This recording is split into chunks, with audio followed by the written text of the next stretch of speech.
This is a tradition that dates all the way back to the Civil War and as recent as the tragedy at Sandy Hook. From the battlefield at Gettysburg to the town square in Martinsville. On this Veterans Day, Kevin Rader and photographer Steve Rhodes show us how one vet and one community can make a difference. It's tonight's Only in Indiana report entitled TAPS. There are many bonds in this world. We've got a lot of history here. But none are as strong as the bond of family. Our family actually goes all the way back to the Revolutionary War.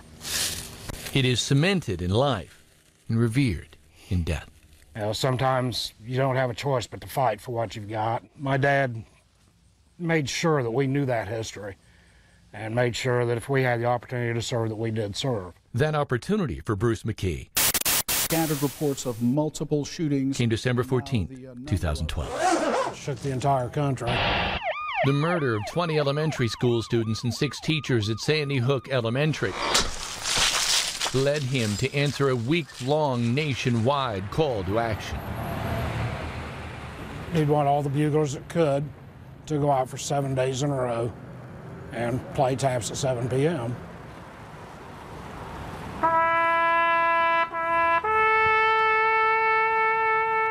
It didn't take long for the sound to summon others to the town square. It hurts sometimes. You shed a lot of tears when nobody's around. Eventually, one-time taps became echo taps. It's a proud community. It's a patriotic community. And the tribute to a few became an every Friday night tribute to the many.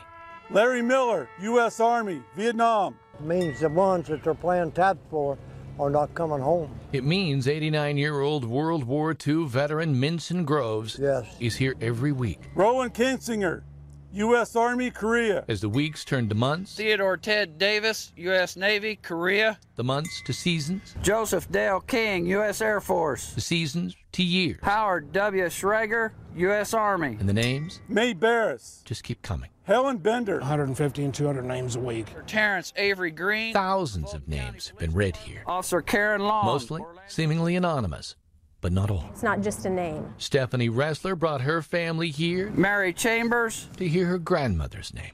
I'm emotional because it's my family, you know, but I'm emotional every week. So they deserve the honor. What's this mean to you to do this? It's for my own heart. My family's served since the Revolutionary War. And when my dad passed in 1988, he didn't get taps.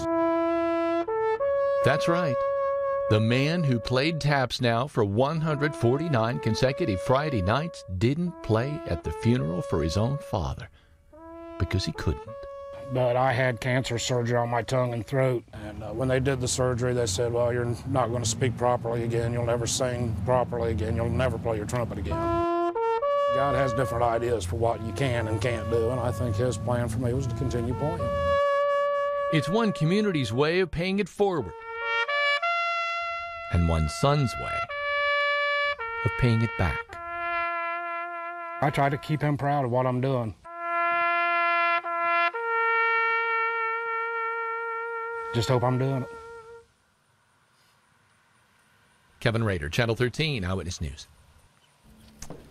Fantastic story by Kevin and Steve. Taps will be played on the southwest corner of the town square in Martinsville for the 150th consecutive Friday, this Friday at 7 o'clock. The reading of the names from all over the country begins at 6:55.